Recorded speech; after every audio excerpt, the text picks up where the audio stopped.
Firdaus. Tujuan kami di sini yaitu untuk melaporan observasi dari tempat pemrosesan akhir, yang dimana tugas ini diberikan oleh guru dosen Hukum Lingkungan 2021A yang berada di Fakultas Hukum Universitas Wiraraja. Baiklah, kami di sini akan memperkenalkan satu persatu kelompok kami, dimulai dari saya sendiri Faikul Mufid. Terima kasih. Dan juga saya Novembrianus Firdaus.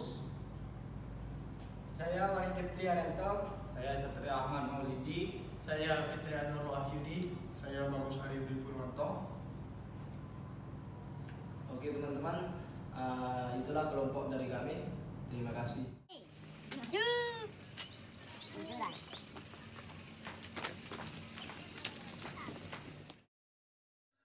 Assalamualaikum warahmatullahi wabarakatuh. Baiklah teman-teman, perkenalkan dulu, nama saya Faikul Mufid selaku pewawancara di sini.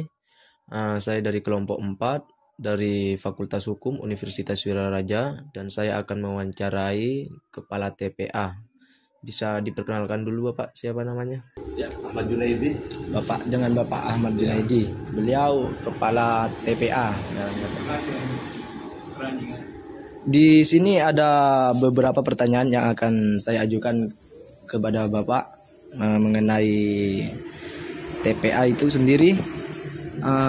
Bisa dimulai ya Pak? Boleh.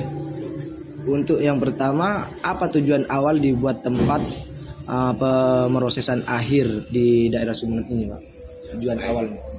Terima kasih. Jadi di semua kabupaten di seluruh Indonesia pasti mempunyai TPA. Apa fungsi dan tujuan dibangunnya TPA ini? Sebenarnya kan TPA adalah tempat pemrosesan akhir. Jadi tujuannya yaitu adalah untuk memproses dan mengembalikan sampah ke media lingkungan secara aman, baik bagi manusia dan lingkungannya.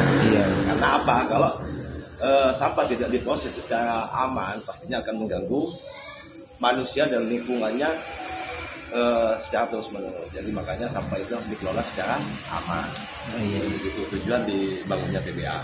Itu tujuan dibangunnya TPA ya Pak. Langsung yang kedua ya Pak. Ya. Jenis sampah apa saja yang dikelola oleh pemrosesan akhir di sana Pak? Jadi sampah ini ada dua jenisnya, yaitu sampah organik dan sampah anorganik. Kalau sampah organik ini pastinya masih bisa diproses menjadi bahan-bahan seperti kompos ataupun dan yang lainnya. Sampah anorganik pun masih bisa diproses menjadi daur ulang juga. Artinya baik itu sampah itu ada dua, itu sampah organik dan anorganik itu ya. Terus yang ketiga, apakah tempat pemrosesan akhir di Kabupaten Sumeneb sudah berjalan sesuai anunya Pak? Yang terkonsep maksudnya seperti itu. Ya, artinya TPA ini dibangun sudah sesuai dengan aturan yang berlaku, baik itu dari SOP untuk operasionalnya sampai kepada pengelolaan. Jadi semua mengikuti sesuai dengan aturan yang berlaku. Undang-undang tentang pengelolaan sampah itu juga diatur oleh pemerintah terkait dengan pengelolaan sampah di TPA itu sendiri. Artinya sudah sesuai dengan aturan dan hukum yang berlaku di Indonesia. Secara umum sudah diatur oleh peraturan pemerintah. Kemenpu ada juga yang mengatur tentang TPA itu sendiri. Oke, baik Bapak. Terus yang nomor 4, apa langkah yang dilakukan apabila ada sampah yang tidak dapat terurai itu Bapak? Jadi untuk mengolah sampah itu baik sampah organik dan anorganik. Kalau organik itu kan jenis sampah yang bisa diurai pastinya. Kalau sampah yang tidak bisa diurai ini kan membutuhkan waktu yang cukup lama untuk bisa mengurainya. Jadi salah satu contohnya adalah langkah yang kita lakukan untuk bisa mengurangi sampah yang tidak bisa diurai. Salah satunya adalah membatasi penggunaan plastik. Jadi pembatasan ini fungsinya untuk mengurangi jumlah sampah anorganik yang masuk ke TPA. Salah satu contoh di sekolah misalnya program sekolah ini adalah ada sekolah Adiwiyata. Sekolah Adiwiyata ini adalah sekolah peduli lingkungan. Iya. Di situ kita ada kegiatan untuk tidak menggunakan alat ataupun segala sesuatu yang tidak biasa dipakai lagi. Contoh misalnya botol tumbler minuman, jadi tidak memakai botol yang sekali pakai. Artinya itu untuk mengurangi volume sampah anorganik yang masuk ke TPA. Jadi ada pembatasan yang diatur untuk mengurangi jenis sampah yang tidak bisa diurai. Itu salah satu contoh untuk sekolah-sekolah. Untuk yang tidak bisa terurai ini apakah bisa didaur ulang atau gimana, Bapak? Salah satunya mungkin dengan jumlah, kalau memang jumlahnya tidak terlalu banyak, ini bisa dalam bentuk daur ulang. Daur ulang ini bisa banyak contoh, seperti botol minuman bisa kita jadi tempat. Nah, kan banyak contoh ya. Itu salah satu contoh. Namun kalau jumlahnya cukup banyak, kalau tidak kita batasi, pastinya juga akan mengganggu lingkungan. Artinya seperti itu. Karena plastik ini kardus dan segala macamnya butuh waktu yang cukup lama untuk mengurainya. Makanya ada beberapa langkah yang sudah kita ambil. Salah satunya dengan cara membatasi penggunaan bahan-bahan yang berbau plastik. Tadi di sekolah dijelaskan bahwa setiap anak harus memakai gelas sendiri atau membawa tumbler sendiri dengan menggunakan air galon. Jadi artinya mereka tidak menggunakan air gelas ataupun botol yang sekali pakai. Artinya seperti itu. Oke, baik Bapak. Untuk ke pertanyaan selanjutnya di sini, apakah dampak yang disebabkan oleh adanya tempat pemrosesan akhir ini, Bapak? Ya, jadi sebenarnya dampak ini pasti ada ya. Namun demikian bagaimana kita mengelolanya secara aman. Sudah disebutkan tadi bahwa tujuan pembangunan TPA ini adalah untuk memproses dan mengembalikan sampah kepada media lingkungan agar aman bagi manusia dan lingkungannya. Iya. Namun hal ini juga perlu disadari, memang dengan dibangunnya TPA pasti menimbulkan bau yang tidak sedap bagi warga sekitar. Makanya sudah diatur dalam pembangunan TPA ada jarak-jarak tertentu dengan pemukiman untuk membangun TPA. Kenapa? Karena hal ini untuk mengurangi dampak bau yang tidak sedap yang ditimbulkan oleh TPA. Artinya mengurangi dampak kepada masyarakat. Artinya seperti itu. Dampak selain itu juga faktor penyakit, pastinya juga menimbulkan faktor penyakit. Iya. Nah, dengan adanya faktor penyakit, makanya di TPA ini dilakukan penutupan sampah agar tidak menimbulkan faktor penyakit. Jadi dampak ekonomi maupun dampak sosial bagi masyarakat pasti ada. Kenapa diatur bahwa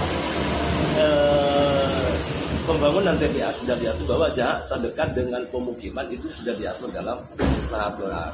Artinya tidak boleh dekat dengan pemukiman. Hal ini apa? Untuk mengurangi dampak negatif yang ditimbulkan dari pembangunan TPA itu sendiri. Jadi seperti itu. Oke Bapak, baik. Ya. Yang selanjutnya,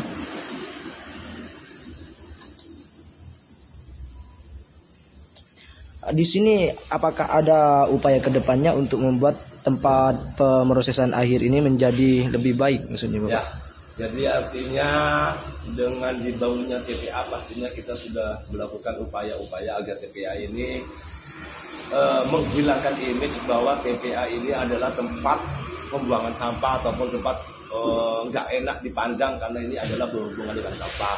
Upaya yang kita lakukan selama ini adalah sudah mencoba membuat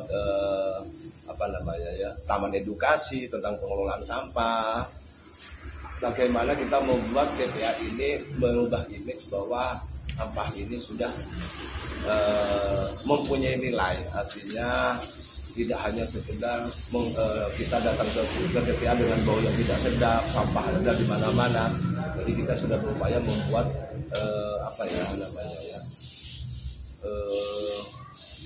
edukasi kepada masyarakat bahwa sampah tidak seperti dulu yang hanya sekedar dibuang. Artinya seperti itu. Kita sudah membangun tempat pengelolaan sampah di situ. Artinya iya. Ada edukasi tentang pengelolaan sampah. Berarti di sini sudah ada hukum yang mengatur tentang pengelolaan sampah itu sendiri ya Bapak? Jadi artinya tentang pengelolaan sampah itu juga ada undang-undangnya, Undang-Undang Nomor 18 tahun 2008 tentang pengelolaan sampah. Selain itu ada juga Peraturan Presiden Nomor 17 tahun 2000 Peraturan Presiden Nomor 97 tahun 2017 yaitu tentang Jakstranas. Jakstranas ini apa? Kebijakan dan strategi nasional dalam pengelolaan sampah sejenis sampah rumah tangga dan sampah sejenis sampah rumah tangga.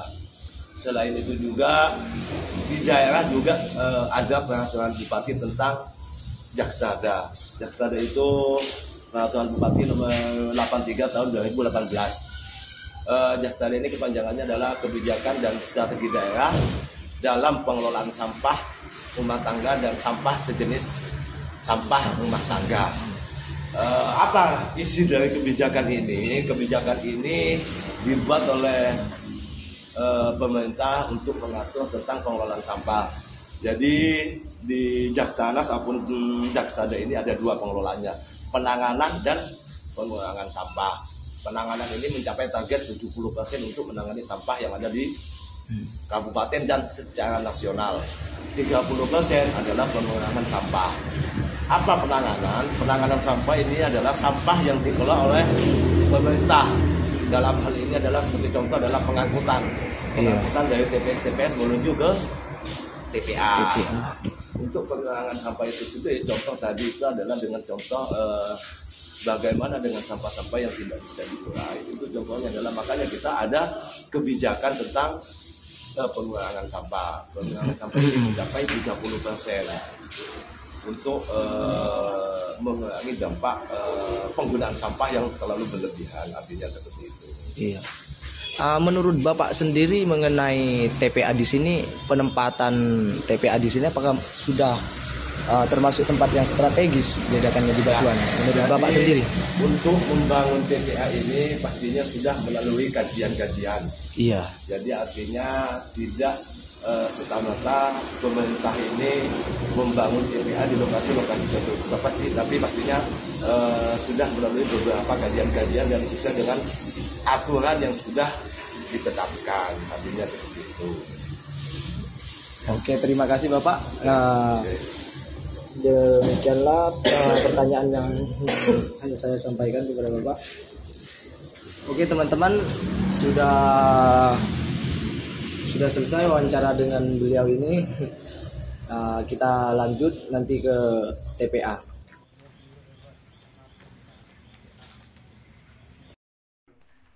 Assalamualaikum warahmatullahi wabarakatuh.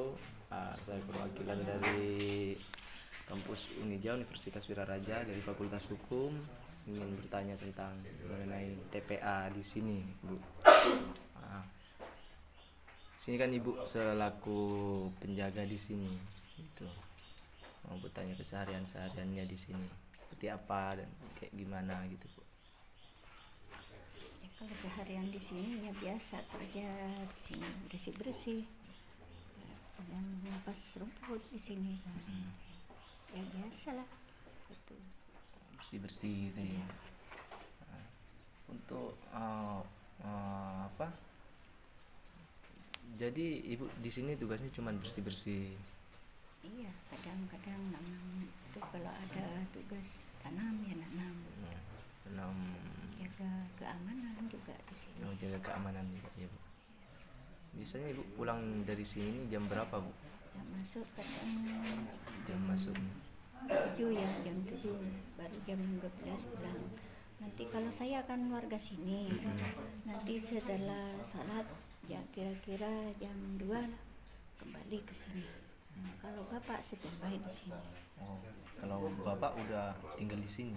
Enggak, bukan tinggal ya kan. Nanti cuma kalau makan itu kan sudah bawa dari rumah ke sini. Bawa bekal gitu ya? Iya. Nanti kalau sore Bapak baru pulang sekitar jam 5:30 gitu pulang. Nanti setelah salat maghrib sekitar jam 6:30 itu kembali lagi ke sini.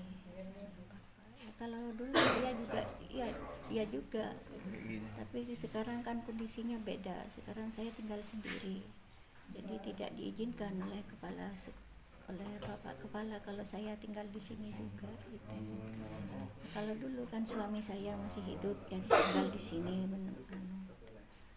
kalau jam 10 saya pulang, suami saya dengan bapak tinggal di sini semalam. Iya, seperti itu ya Bu. Terima kasih atas waktunya ya Bu. Terima kasih. Iya. Iya.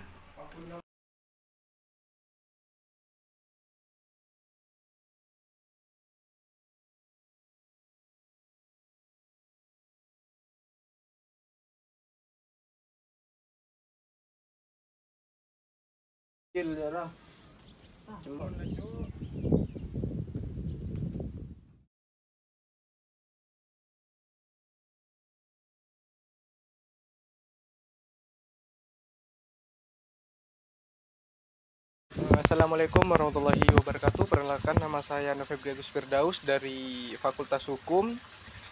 Di sini saya ingin menanyakan tentang instalasi pengelolaan air limbah, Bapak. Jadi yang disingkat IPAL itu seperti apa? Bisa dijelaskan sedikit, Bapak? IPAL itu kan salah satu teknologi yang fungsi utamanya itu mengolah hasil buangan, entah itu dari lingkungan atau dari apapun itu, yang kemudian menghasilkan limbah, dan limbah itu kemudian diolah sehingga nanti buangannya lagi ke lingkungan itu bersih. Jadi kalau di sini kan ada TPA, jadi buangan TPA itu biasanya air lindi namanya. Air lindi itu nanti dikumpulkan di bak penampungnya di inlet, kemudian nanti diolah menggunakan teknologi ini. Ada beberapa tahap terakhirnya itu buangan ke lingkungan. Itu sederhananya IPAL seperti itu. Jadi untuk proses pengelolaan IPAL itu seperti itu ya, Bapak? Iya. Ada banyak metodenya sebenarnya. Cuma kan kalau secara teknis kan ada namanya penyaringan di awal itu secara fisik, kemudian nanti ada aerasi, kemudian nanti ada koagulasi sama flokulasi menggunakan bahan kimia. Banyaklah tahapannya di sini. Kalau proses akhir dari IPAL itu seperti apa, Pak? Dan juga digimanain gitu? Ya langsung dibuang. Kita kan kalau IPAL itu kan proses akhirnya pasti limbah air yang sebelum masuk IPAL sama setelah itu pasti lebih bagus yang setelah karena sudah diolah. Nah, hasil akhirnya ya berupa air yang sudah diolah yang kualitasnya itu lebih baik daripada sebelumnya. Oh ya. Jadi untuk apa itu tadi kan sudah di proses penelitian tadi ya, itu seperti apa prosesnya itu, Pak? Yang saya ambil barusan itu sebenarnya masih sampling ya. Yeah. Penelitiannya masih itu nanti di laboratorium, analisanya itu nanti di laboratorium. Ini kan IPAL itu kan kebulan di TPA itu ada apa ya, kontrolnya. Jadi setiap bulan kita kontrol seberapa banyak parameter yang turun. Jadi di air limbah itu ada batasannya. Nah, tingginya berapa, batas bawahnya berapa. Nah, itu kita analisa nanti di laboratorium. Kita kontrol apakah teknologi ini itu masih bisa mengurangi kadar air limbah yang ada di air atau tidak. Jadi tiap bulan itu dikontrol. Nah, tadi itu saya ngambil sampelnya, nanti di laboratorium itu baru dianalisa. Iya. Mungkin itu saja, Bapak. Terima kasih. Oke teman-teman, demikianlah observasi yang bisa kami lakukan di sini. Kurang lebihnya mohon maaf dan terima kasih.